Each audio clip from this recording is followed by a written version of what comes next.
All right, students, we're going to be covering Module 5, Homework 4, and this is all about factoring special cases. Special cases is things like difference of squares and perfect cubes and things like that. So there's a lot of different strategies for these things. So we're going to go ahead and take a look, okay? So whenever you have a binomial, all right, a binomial is obviously a two-term polynomial. We understand that the difference of squares is derived by this. If we take take something like a times, or plus b times a minus b, we looked at it as before as it's going to be a squared minus b squared. So in order for us to go ahead and to go from a already multiplied out value system like this back to its factored form, we're going in reverse. And in order to do that, we have to find out what the a value is and what the b value is. And the way to do that is by taking the square root of both these terms, because remember, it had to be squared in order to get to become what it is. That's what that squared means. So in order to find out what the value of a is, we square root it. So in order for this to even work, it has to be square rootable, as well as the b, this term and this term. So when we look at this value, we have to be able to take the square root of both of these values in order for it to be factorable by this means. So once we do that, we square root 4, we know that that's going to be 2, all right? We're going to go ahead and put that in a set of parentheses with w, the square root of w squared is w, and then we're going to go ahead and put a plus sign and take the square root of the b squared, which is, this is b squared, so then the square root of 36 is 6, and then we just put it with its opposite sign, like the way this is constructed. So it's going to be the same exact value, 2a minus 6, and then we get our answer. That's all we have to do. All right, very, very fast. It has to be a binomial for this to happen, by the way. All right, if we look at question number 2 here, we can see that question number 2 is not a binomial. All right, so we're looking at this as our answer. So let's take a look, and we can see. All right, now I love the fact that I did what I did for you. However, there is a situation. Is that I could have factored out the GCF first, and I should have done that, but I didn't because I was excited about showing you this property. But when you can factor out a 4 here, and we get this all still stays the same thing where we could take the square root. So then the answer should be what's listed there. And I'm glad that I look at answers because it gives me clarity on what I need to talk to you about. So we have this as our final answer. So we could take the square root of this, gives us that. Square root of this gives us that. Okay. So when we look at this, can't we take out a 2 between both of these and a 2 between both of these? So we're not factored out completely from this. And I was excited about sharing with you this, and it didn't work out because we didn't first factor out the GCF. So that's always what you should do first. And that's a good reminder. So here's another one that we need to factor out the GCF first.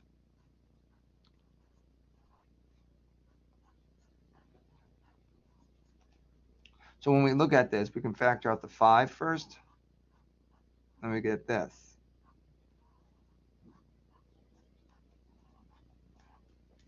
So we get that. Now, this is a trinomial. So when it's a trinomial, there's a possibility that it can be a perfect square. Okay. Now, recalling what a perfect square is, and now this was the difference of two squares. We're looking at a perfect square, is that when we have a plus b and we square it, the resulting value then is a squared plus 2 times ab plus b squared. So the way this works is that you have to be able to take the square root of this term and take the square root of this term in order for this to be a perfect square. So we can take the square root of this, and that yields x, and then we can take the square root of 9 and get 3. And the formula says that you multiply these two values, a and b, together, and you double it. So if we double this value, we would see and check, does it give us the middle term? So 3 times 2 is 6. That does give us the middle term. If this checks that it gives us that middle term, then our answer is simplified to then this.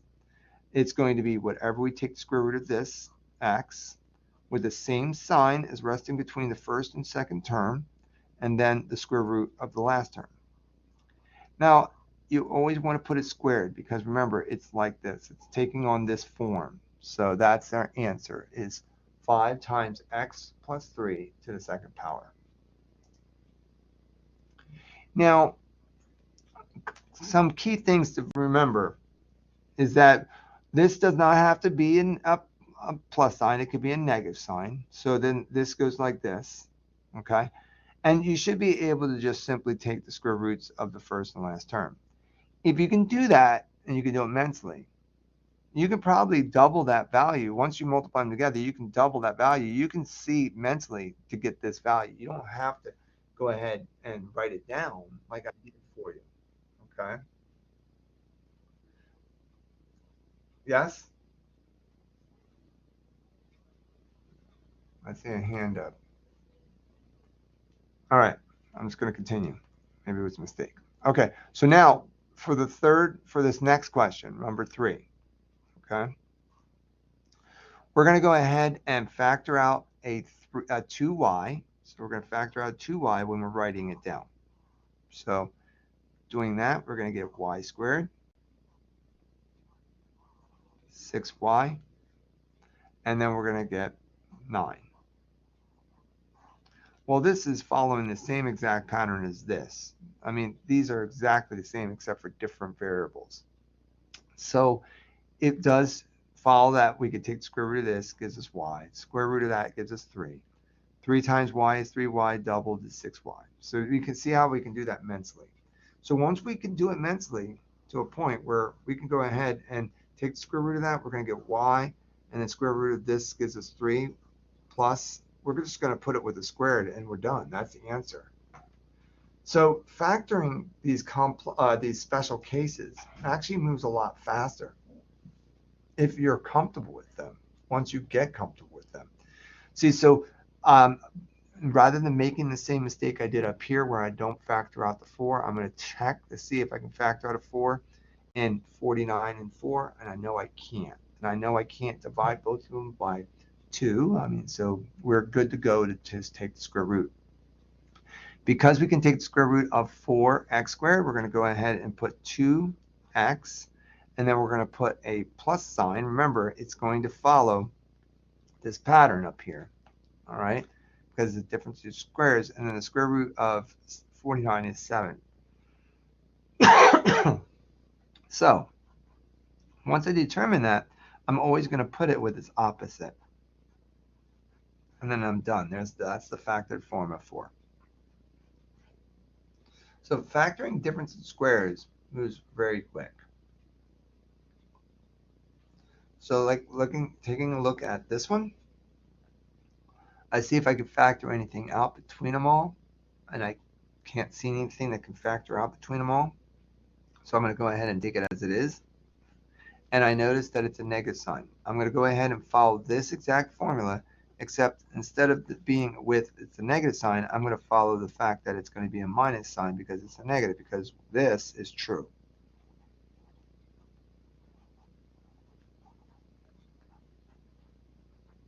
All right, so it's that. All right. So can I take the square root of 49? Yes, it's going to be 7, right, x. And then can I take the square root of 36? Yes, I can. So I'm going to take the square root of that. It's going to give me 6. And then I'm going to square it. I'm going to check to see if this does work.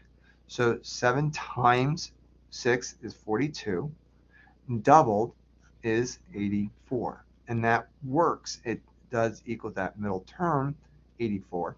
And because it's a negative sign, I'm going to put a minus sign because that's part of the formula. See, if there's a negative sign here, there's a negative sign there. All right. Now that gives us this, and that's our answer. So this is all a matter of, can you take the square root of values? Sometimes factoring out GCFs. For example, this one, we can factor out GCF. So because we can factor out GCF, we do so.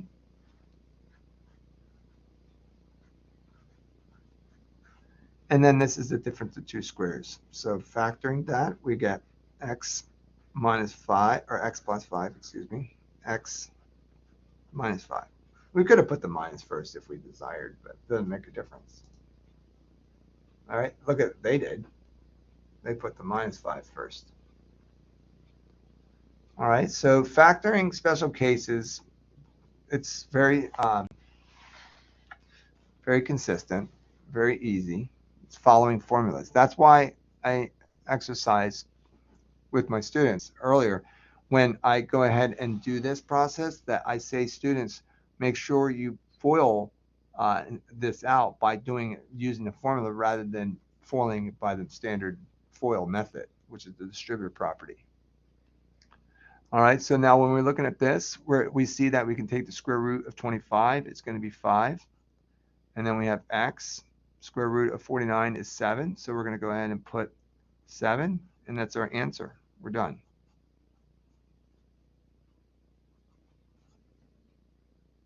So we get that answer. Square root of x squared, or z squared, excuse me, is z, and it's going to be plus 11, z minus 11. Done. Number 8's done. This moves fast. If you're feeling intimidated, I'm sorry, but this is because you don't know your multiplication tables very well. That's all. Not that you don't understand what you're doing. Don't start giving excuses. All right. So now we have square root of 4 is 2. R. Square root of 25 is 5. So we're going to have 2r minus 5 is the second term.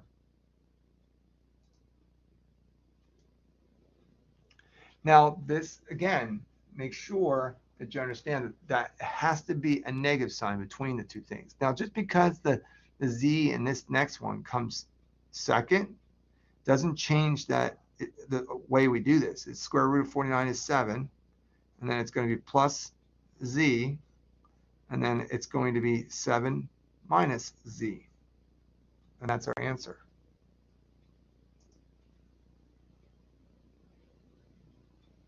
It just has to be a negative sign between them. Now we look at this. The square root of y is y. The square root of 16 is 4. And there's a plus sign, so it's going to be 4 squared. I go ahead and multiply these together in my mind. 4 times y is 4y. Doubled is 8y. That makes the middle term exist right here. So I'm good to go. And I checked it. I make sure I check my numbers to make sure that it is in fact a perfect square. If it doesn't equal 8, or that process, then it's not a perfect square. So I continue and I see 25. I'm going to go ahead and take 5w plus the square root of 144 is 12 and square it. And then I'm going to go ahead and multiply these together. So 5 times 12 is 60. 60 doubled is 120. That makes the middle term, so it's good to go. That's our answer.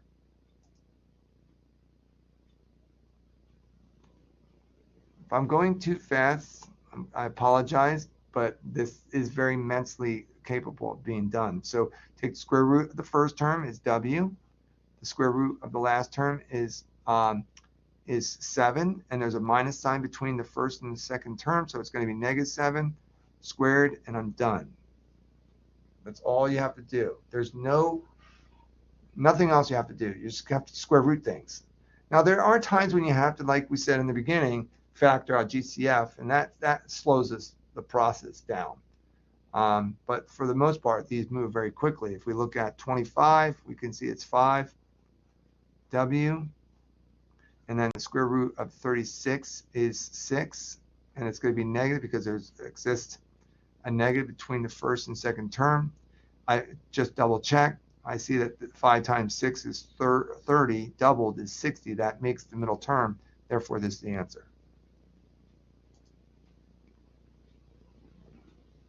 It says factor each of the following expressions completely over the integers.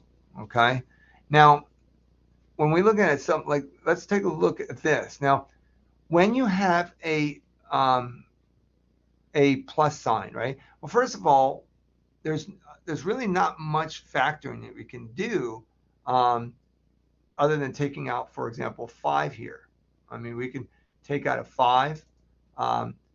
So we do so. We take out 5 by just dividing both terms by 5 and get the following, right? But there's not much more you can do with factoring this, okay? Likewise, it's true when there's a plus sign. So we factor out the 5 and we get the 9 and the 49 again, but we have it with an s squared. But then when there's a minus sign involved in there, then when we factor out the 5, we get the 9s squared minus the 49. We can go ahead and factor this further as the difference of 2 squares. You can't do it with a plus sign. That was the key thing right here when you're looking at this, okay? So when it's the negative sign, then you can go ahead and say this.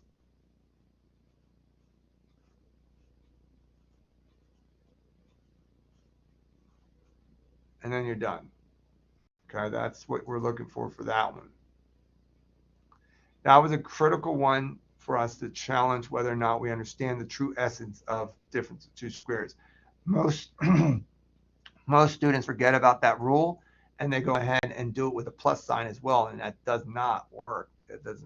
That's really, if you go ahead and pull it out, it will not knock out the middle term. All right. It's just a little weird.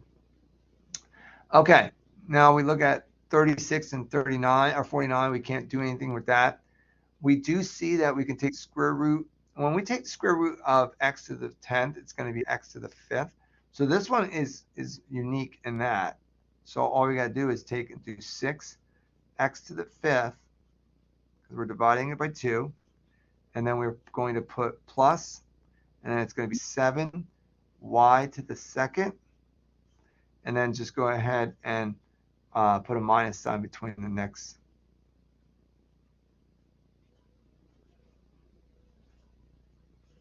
And there we have our answer. Okay. So we have factoring.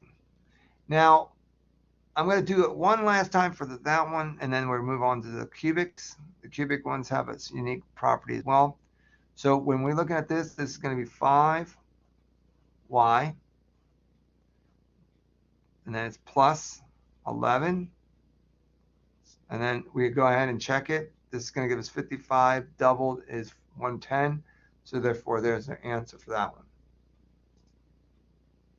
All right. Now when we're looking at the next one, this is where the perfect cubes come in and the perfect squares, but this one's mainly perfect cubes because we were doing perfect squares before. So when we're looking at perfect cubes,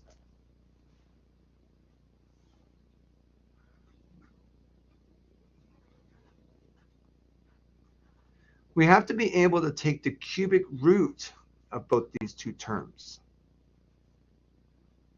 If we are able to take the perfect cube of both these terms, and we get this, the rule states that for this, you get a cubed minus b cubed is equal to a minus b times a squared plus a times b plus b squared. All right, and I'm going to show you the next one. So that's one of the formulas. The one that we're dealing with here is this one, where it's plus sign. And when that's the case, you're going to put a plus b, and you're going to put a squared minus a times b plus b squared. All right, so then our answer here then is take the value of t, square it, multiply them together, don't double it, I mean just multiply them together, put with the opposite sign. If it's a, you're going to learn this, same, opposite, always positive. That's a way you can remember soap. All right, keep it clean. All right, same, opposite, always positive. So it's going to be same, opposite sign, multiply them together, and always positive, and then it's 4. So that's how this factors out. So really structured approach, and here's your answer. Okay, that's going to take a little bit getting used to. Let's do it again. All right, so we have the same idea. Now it's got a minus sign between them. So we're going to take, and this, by the way, to the third power. We're going to take the cubic root of this and cubic root of that. And that's going to leave us with then y minus 3. See how it's the same sign. Square this term, because that's what it says to do, is square it. Opposite, so it's going to be plus sign. And then multiply them together. So it's multiplying together right here. So it's going to be 3y. And then always positive, square the term 3, and that's going to give us 9. Now, students say, can't we factor this further? And the answer is no. It's not factorable at that point. You can't, otherwise the formula would take care of it. But you can't do it, so it's left alone. Now, these are perfect cubes, okay? So notice how the perfect cubes have to have binomials as well. They're binomial terms. They can't be trinomials, all right? Otherwise, that would be something I would teach you, all right? Now, we're going to take the cubic root of 64x to the third and the cubic root of 125. This is where those perfect cube things I was telling you should probably write it down. I mean, I can flip back on my notes and find it somewhere where I said that. But you want to go ahead and take the cubic root, and that's going to be 4 times 4 times 4 is 64. And then you have x, you have minus cubic root of 125 is 5. This is the first set of values. All right. So now we're going to go ahead and square the first term. That's going to be 16x squared. Multiply them together with the opposite sign. So if it's negative, it's now positive. Multiplying together gives us 20x. And then always positive, square that, and it gives us 25. And that's our answer. All right. So perfect cubes are a little bit more intimidating because it's memorizing these formulas. You got to memorize them. It's not that complicated. It's a squared and then b squared on both ends, and then it's just multiplying together for the middle term. The first term is taking the cubic root of each of them. If they can't be taking the cubic root, then you move on. All right. Now, 216. I'm thinking 6 times 6 times 6. And then x to the third power. Because, excuse me, not to the third power. It's to the second power. Because you're taking the third root, so you take 3 and divide it into 6. And then you have 5, y to the second. And now square them. So you're going to get 36 x to the fourth. Opposite sign. Multiply them together. It's going to give you 30 x to the second y to the second, and then go ahead and put positive 25 y to the fourth. That is your answer for that one. All right, take a look at it. It looks exactly the same. All right. And the last final one, we're looking at, can we take the cubic root? All right. We can take the cubic root of them, but then we have an x to the fourth, which we can't take the cubic root. So we look at it and we say, oh, well, wait a second. There's a v in both of them. So we're going to take a factor out of v first.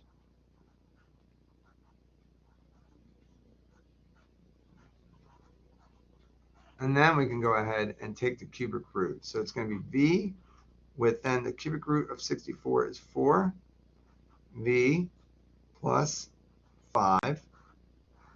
And then it's going to be this squared is 16, v squared. Opposite sign, then multiplied against each other is going to give us 20v. And then always positive. 5 times 5 is 25. And then that's our answer.